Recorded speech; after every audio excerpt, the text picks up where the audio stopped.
মন্ত্রোচ্চারণের প্রভাবে আপ্লুত ও প্রসন্ন হয়ে তাদের সম্মুখে আবির্ভূত হলেন এবং বললেন, হে বৎস, আমি তোদের প্রার্থনায় অতি প্রসন্ন। প্রণাম মা। কঠোর তপস্যার ফলে আজ আমরা তোমার রূপ দর্শন করলাম। জয় মা, জয় মা, জয় মা। তথাস্তু। বল, কি চাই তোদের? মা, মাগো, সন্তান হয়ে তোমার নাম স্মরণ করার জন্য তুমি তোমার সন্তানদের ইচ্ছা মৃত্যু বরদান প্রদান করো মা। বর দাও মা, বর দাও। তথাস্তু। জয় মা, জয় মা, জয় আদ্যা শক্তির জয়, জয় আদ্যা শক্তির জয়। চল চল, মা আদ্যা শক্তির বরে এবার বিশ্বময় রাজত্ব করব। চল, ওই তো, ওই যে নারী, ওই তো নারী।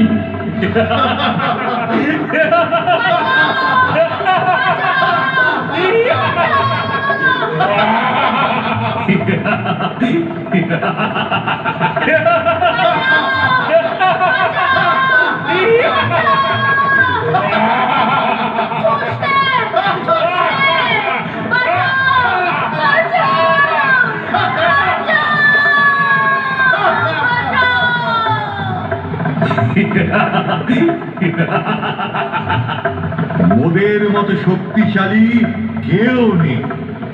মৃত্যু আমাদের হাতের। কে কে তোমরা? কি চাও? কি চাও তোমরা? আমরা তোকে ভক্ষণ করব। না না, আমায় ছেড়ে দাও, ছেড়ে দাও, যেতে দাও আমায়। হে নারায়ণ, হে প্রভু, এই বিপদ থেকে আমাকে রক্ষা করো প্রভু। হে নারায়ণ। এই বুড়োকে আহার করতে হলে যুদ্ধে আমাকে হারাতে হবে। বেশ, তবে তাই হোক। তবে এসো এসো, চলো আমার সঙ্গে। বাহ বাহ যুবক, আমি মুগ্ধ, আমি মুগ্ধ তোমার বীরত্ব দেখে। আমরা প্রসন্ন তোমার বীরত্ব দেখি। বলো, কি বর চাও? আমি তোমাদের মৃত্যুবার প্রার্থনা করি।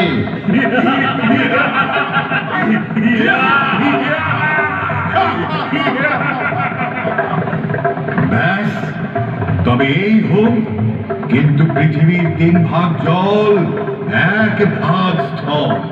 তুমি আমাদের কোন স্থল ভাগে নিয়ে মারতে পারো। তবে এসো এসো, চলো আমার সঙ্গে।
দেবায় নমঃ।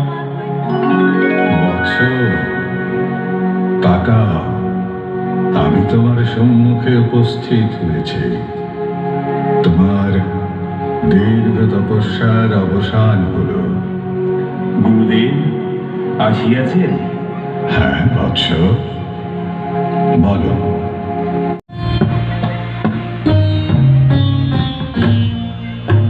শিব দিলেন ত্রিশূল, বিষ্ণু সুদর্শন চক্র, ইন্দ্র দিলেন বজ্র ঘণ্টা, বরুণ দিলেন শঙ্খ, পবনদেব দিলেন তীর ধনুক, কাল দণ্ড দিলেন যম, কাল দিলেন ঢাল ও তলোয়ার।